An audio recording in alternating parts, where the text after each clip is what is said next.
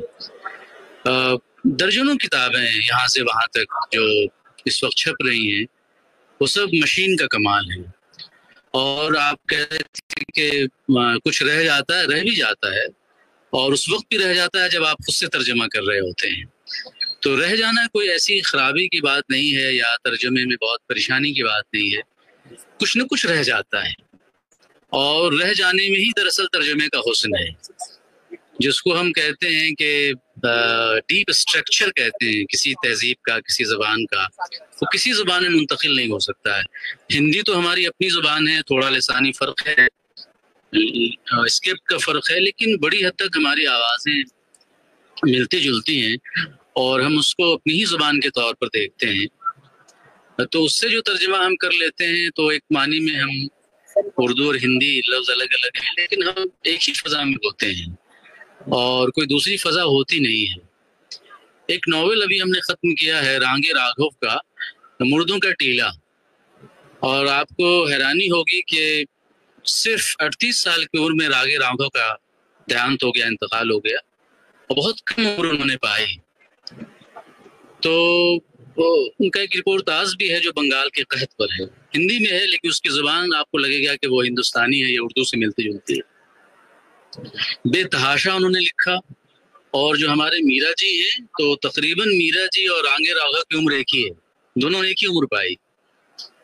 لیکن آپ دیکھیے کتنا لکھا رانگے راگھو نے، لیکن ہماری بے خبری بھی بے مثل ہے، ہم ان کو نہیں جانتے. جب اس کا ترجمہ میں نے اس کا ایک حصہ فیس بک کے اس کو پہ شیئر کیا تھا تو سندھ سے کئی لوگوں کا میرے پاس میسج آیا کہ ہمارے یہاں ایک ناول ابھی چھپا ہے جس کا نام ہی ہے مردوں کا ٹیلا، وہ سندھی زبان میں لکھا گیا اور پھر اس کا اردو میں ترجمہ ہوا ہے. لیکن رانگے راگھو نے کب اس کا نام رکھا تھا مردوں کا ٹیلا؟ موہن جودھو ہڑپا کی تہذیب، اس کی تاریخ، اس کو انہوں نے موضوع بنایا ہے. اور رانگے راگھو کا بنیادی موضوع ہی تاریخ ہے اور تہذیب ہے، جو ہمارا قدیم ہندوستان ہے، اس کا پورا کلچر ہے. تو میں یہ عرض کر رہا ہوں آپ سے کہ ہندی کو پڑھتے ہوئے اجنبیت کا احساس مجھے تو نہیں ہوتا ہے. اب ظاہر ہے کہ سنسکرت کے جو الفاظ ہیں یا اس کا جو ایک پورا پس منظر ہسٹوریکل بیک گراؤنڈ ہے، کلچرل، وہ تو سمجھنا ہی پڑے گا. اور اس کو سمجھنا گویا کہ یہ نہیں ہے کہ ہم کسی اور زبان کے کسی کلچر کو ہم سمجھ رہے ہیں، وہ دراصل ہمارا ہی کلچر ہے اور ہماری ہی تہذیب ہے اور وہ ہماری ہی ایک طرح سے شناسائی کے حوالے ہیں. اب یہ جو فاصلہ بڑھا ہے اس فاصلے میں جانا نہیں چاہوں گا، لیکن چونکہ آپ تینوں حضرات نے ہندی سے اردو میں ترجمہ کیا ہے تو آپ کے اتنے مسائل نہیں ہیں جتنے مسائل ان زبانوں سے ترجمہ کرنے کے ہیں جو انگریزی سے ہیں اور دوسری زبانوں سے جو ہماری دوسری انڈین لینگویجز ہیں، ساؤتھ کی خاص طور پر زبانیں ہیں. اب آپ دیکھیے کہ جیسا کہ میں نے عرض کیا آپ سے کہ یہ جو آپ ہم سب ترجمہ کرتے ہیں اور ترجمے کے بعد ہم جشن بھی مناتے ہیں کہ ہم نے کوئی ترجمہ کر لیا ہے اور اتنے ترجمے ہم نے کر ڈالے ہیں، تو یقیناً جشن منانا چاہیے اور جشن منانے کا وقت ہے اور موقع ہے. ایک فلاسفر ہے، وہ کیا عجیب بات کہتا ہے اور لگتا ہے کہ ترجمے کی جو پالیٹکس ہے اس کا رشتہ اس کے بیان سے ہے. وہ کہتا یہ ہے کہ آپ جس زبان میں ترجمہ کر رہے ہوتے ہیں، دراصل جس زبان سے آپ ترجمہ کر رہے ہوتے ہیں اس زبان کو آپ کمزور کر رہے ہوتے ہیں ایک معنی میں، اور جس زبان میں ترجمہ کر رہے ہوتے ہیں اس کو آپ ثروت مند بنا رہے ہوتے ہیں، اس کو آپ طاقتور کر رہے ہوتے ہیں. تو یہ جو باؤنڈریز کو آپ اس سے نکلتے ہیں اور اس سے آگے جانا چاہتے ہیں، تو ہر ترجمہ جو ہے وہ دراصل ایک دیار غیر میں آتا ہے. وہ دیار غیر میں جیسے کولونیل ہمارا ایک زمانہ گزرا ہے، بہت سے ترجمے اس زمانے میں ہوئے، اس کے پیچھے خاص پالیٹکس تھی انگریزوں کی کہ ہم کن کتابوں کے ترجمے کریں گے اور کیسے ترجمے کریں گے، یعنی کیسے ترجمے کریں گے اور ہم کیسے اس سے مفاہیم پیدا کریں. تو یہ جو پوری ترجمے کی پالیٹکس ہے وہ ہمارے یہاں ہندی اردو میں تو ہم نہیں سمجھتے وہ اس پالیٹکس کا کوئی اطلاق ہوتا بھی ہے. لیکن جو مثلاً آپ دیکھیے کہ بورخیز کتنے ترجمے ہمارے یہاں ہوئے، اردو میں ہوئے، ہندی میں ہوئے، اور بورخیز کا ایک چھوٹا سا 1.5 صفحے کا ایک آرٹیکل ہے، بلکہ آپ اس کو کہانی بھی کہہ سکتے ہیں، بورخیز اینڈ می کچھ ایسا ہے، اور وہ اس کی جو اصل زبان ہے اس سے 3 لوگوں نے اردو میں ترجمے کیے ہیں. محمود احمد قاضی نے کیا ہے اور صغیر ملال نے کیا ہے اور اجمل کمال نے کیا ہے. تینوں ترجمے کو اگر آپ ایک ساتھ پڑھیے تو آپ کو اجمل کمال کا ترجمہ زیادہ اچھا لگے گا. اس کی وجہ میں آپ کو بتاتا ہوں کیوں اچھا لگتا ہے. محمود قاضی کا جو ترجمہ ہے اور جو ترجمہ صغیر ملال کا ہے، وہ دونوں آپ کو لگتا ہے کہ جیسے ایک دوسری زبان کی تخلیق کو آپ پڑھ رہے ہیں. اور اجمل کمال کا جو ترجمہ ہے آپ یہ پڑھتے محسوس کریں گے کہ دراصل وہ اپنی ہی زبان کی کوئی آپ تخلیق پڑھ رہے ہیں، گرچہ وہ بورخیز اور میں اس پر عنوان قائم کیا ہوا ہے. تو اکثر ایسا ہوتا ہے جب ٹرانسلیٹر دوسرا مصنف بن جاتا ہے، آتھر بن جاتا ہے، تو پھر یہ ہوتا ہے کہ اس میں لذت بہت آتی ہے، وہ اچھا بہت لگتا ہے، لیکن وہ اتنی ہی دور بھی جا پڑتا ہے اس آتما سے، اس روح سے جو اس فن پارے کی ہے. تو بہت بڑی ذمہ داری ہوتی ہے ٹرانسلیٹر کی، ترجمہ نگار کی، کہ کسی زبان سے کسی زبان میں ترجمہ. یہ تو ٹھیک ہے کہ آپ کسی ایک ایسے معاشرے کے لیے کر رہے ہیں جس معاشرے کے بارے میں آپ کو پتا ہے، اردو کا، ہندی کا خاص طور پر. لیکن یہ ہے نا کہ